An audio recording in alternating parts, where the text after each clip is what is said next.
Thank you, President. Hello, Congress, and thank you for inviting me to speak today. It's always a pleasure to address the TUC, and it's fantastic to be in Liverpool, the hometown of so many legends, the Beatles, the Albert Docks, and of course, Paul Novak. Now, I remember when I first met Paul as young trade unionists. Well, I was. But I do want to pay tribute to Paul. In his first year as the General Secretary, it's been an uneventful year, right? From facing down the Tories' vicious minimum service levels bill to their insulting refusal to get around the table with public sector workers, to the economic crisis caused in Downing Street but paid for out of your pockets, throughout, you've been a powerful advocate for workers' rights. Thank you.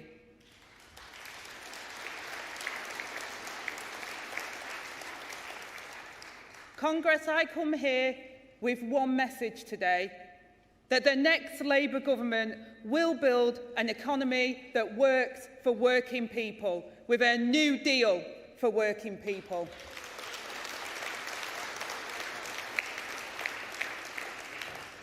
Labour will start by bringing forward an employment rights bill to legislate for this within the first 100 days of entering office. That's a cast iron commitment. Not only because this will be good for working people and good for our wider economy, but because our Fair Work agenda will be key to how we bring opportunity to every corner of this country. Last week, Keir appointed me Shadow Deputy Prime Minister, Strategic Lead for Labour's New Deal for Working People, and Shadow Secretary of State for Levelling Up Housing and Communities. Almost as many jobs as I had before. But I am delighted to be in this new post. As a young single mum, it was a Labour government that levelled the playing field for me. When I most needed it, a council house gave me and my son a secure home instead of sofa surfing. And that in turn meant that I could go out and find a job that I built a life upon. And the minimum wage meant that I earned more. A local authority job gave me better skills at work, and a Sure Start Centre gave me better skills as a parent.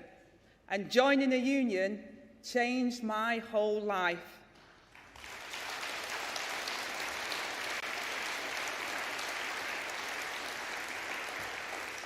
And it was thanks to my union, Unison, that I was able to improve my life and the life of my fellow workers who I represented. I may have been born in Stockport, but I was raised in the trade union movement.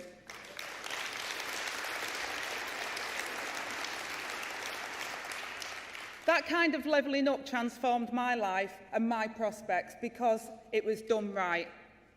A house and a job, a good unionised job with decent conditions, a thriving community, empowered to create good local services and educational opportunities.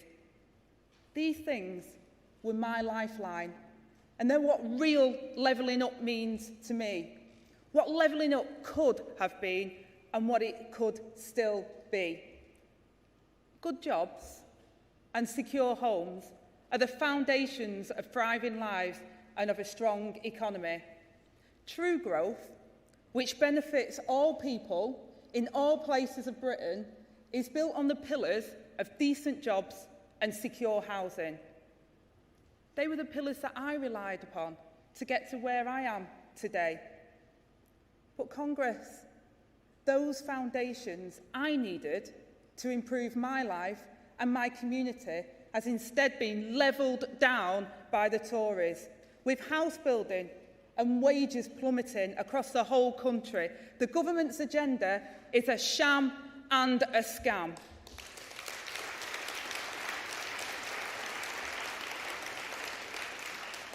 The mask has slipped and the public have seen the truth. Warm words and politically driven handouts won't touch the sides, and empty slogans won't pay decent wages. False promises won't build secure homes, and a soundbite won't empower local people and local communities to take control of their futures. And Congress, never has this been more important. 13 years of Tory failure has left our economy shattered.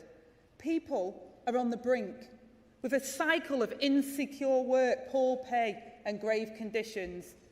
Recent scandals like P&O Ferries show how bad bosses can undercut the market. This government hasn't just turned their backs on vulnerable workers, but on our entire economy. But be in no doubt, Tory ministers are the only workers that can get fired and rehired on better terms and conditions, failing upwards.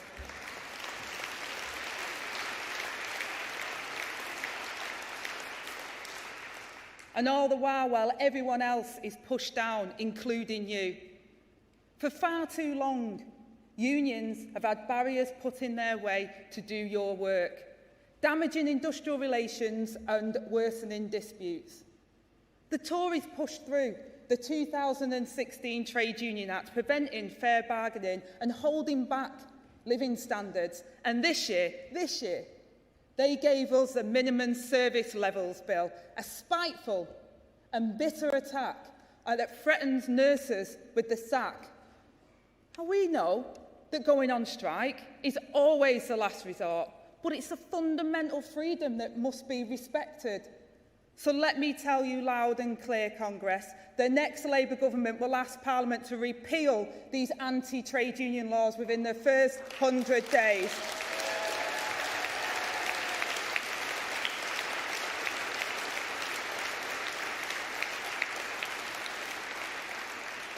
This will enable you to get on with your jobs of negotiating better for your members.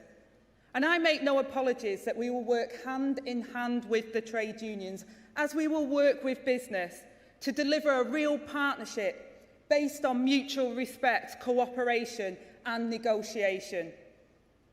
Labour's New Deal for working people will transform ordinary working people's lives.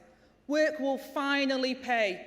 Rights will be properly enforced, and crucially, it will strengthen the role of trade unions in our society. Because this is vital. Because the New Deal wasn't created in an ivory tower by politicians. It was developed in collaboration with you, the trade union movement, and it will be delivered with you. And key to this, we will update trade union laws to make them fit for the 21st century.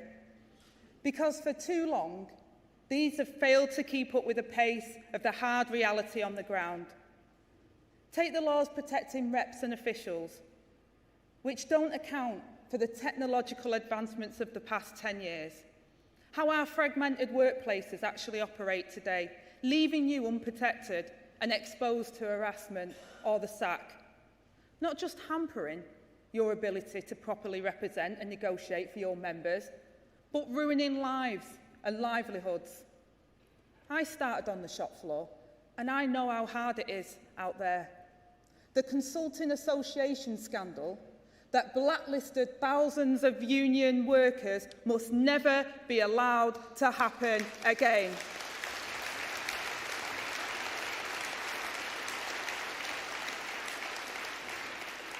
Which is why I'm pleased to announce today that the next Labour government will act decisively and conclusively to stamp out blacklisting once and for all.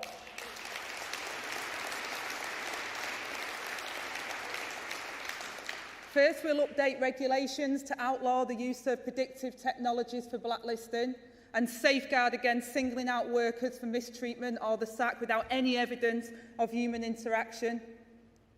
Second, we will act to end the loophole that allows employers to pass the dirty work down to third-party contractors so that any third party found to be carrying out blacklisting can legally be held to account.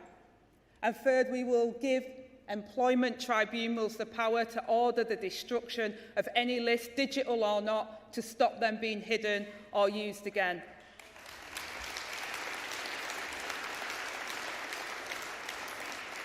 And finally, Congress, we will ensure that lessons are learned from the past historic injustices so that these scandals can never happen again.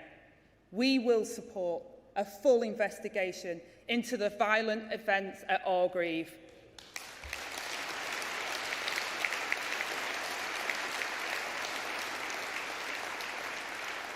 And in government, we will launch a review into and release the official documents relating to the Camel Yard prosecutions. And that's not all.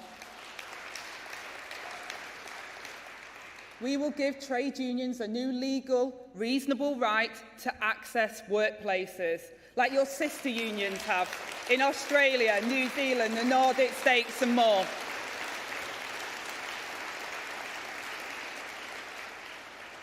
And this will be underpinned by a regulated legal framework. There will be clear responsibilities and rules for all sides to follow, allowing you to meet, represent, recruit and organise members so that you can get on with the job to build stronger, happier and more productive workplaces without the threat or menace from rogue employers. As we've seen with Amazon, a small minority of employers are taking advantage of the lack of regulations to frustrate the process. It's neither fair to workers or productive to our wider economy. It only frustrates disputes, making it harder to come to a resolution. And good employers know the value of a trade union. We will also simplify the statutory recognition process to ensure that the gig economy and remote workers can meaningfully organise through trade unions, and will level up the rules to allow trade unions to use secure and private electronic balloting when engaging, communicating and polling their members.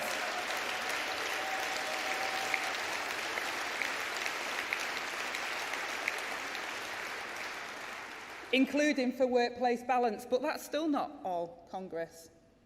We will boost collective bargaining, both at a firm level and sectorally, starting with fair pay agreements in adult social care.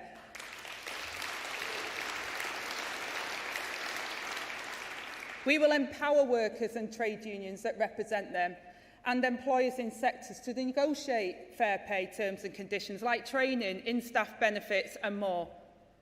And Congress, as a former social care worker, I cannot overstate the difference this will make, not only to these low-paid and far too often overlooked workers, but also to our entire healthcare system, weighted down by years of Tory neglect. We'll also protect existing sector-wide deals like the Fire and Rescue Services National Joint Council and support workers to meaningfully organise together to improve their terms and conditions. This is because we agree with the OECD that collective bargaining isn't just good for workers, but it can also be a benefit to helping companies and their staff adapt to technological and societal change. Congress, there's even more. Day one basic rights. A ban on zero-hour contracts, an end to fire and rehire, family-friendly working, strengthened sick pay, making it available to all workers, including the lowest earners, and from day one. We'll go faster and quicker to end the gender pay gap, address unequal pay, tackle sexual harassment at work and put mental health on a par with physical health. And we'll bring in a proper living wage that people can actually live on.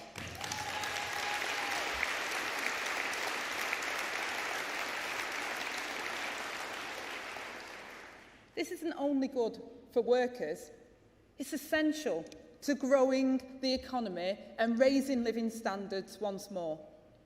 The state will take a more active and strategic role in our economy by fixing UK's broken labour market, giving businesses the confidence they need to invest in our infrastructure and people once more.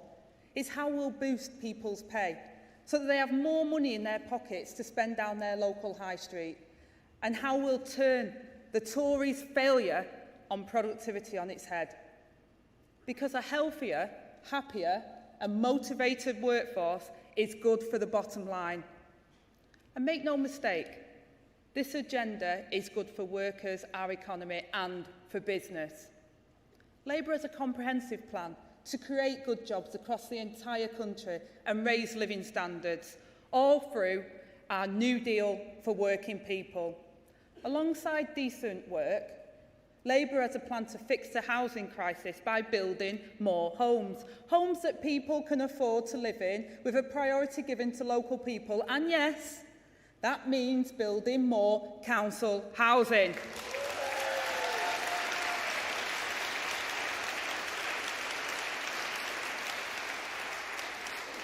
The Tories are no longer the party of home ownership, that's Labour. A party that will be on your side and that will govern in the interests of the whole country. Good jobs and secure homes are the foundations of thriving lives and the foundation of a strong economy.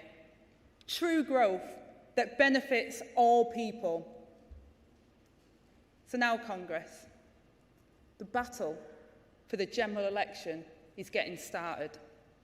And it's not going to be easy. But this country cannot survive another 5 years of Tory rule.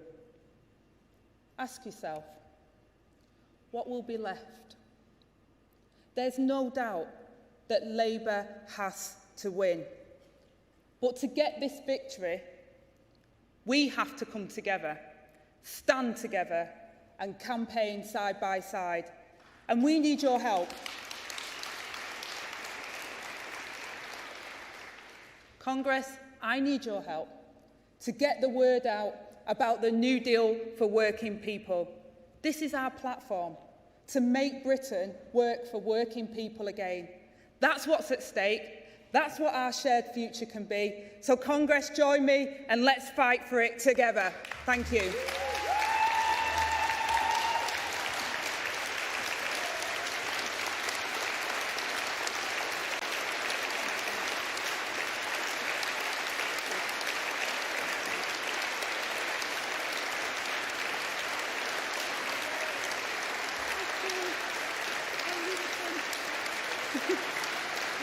Thank you.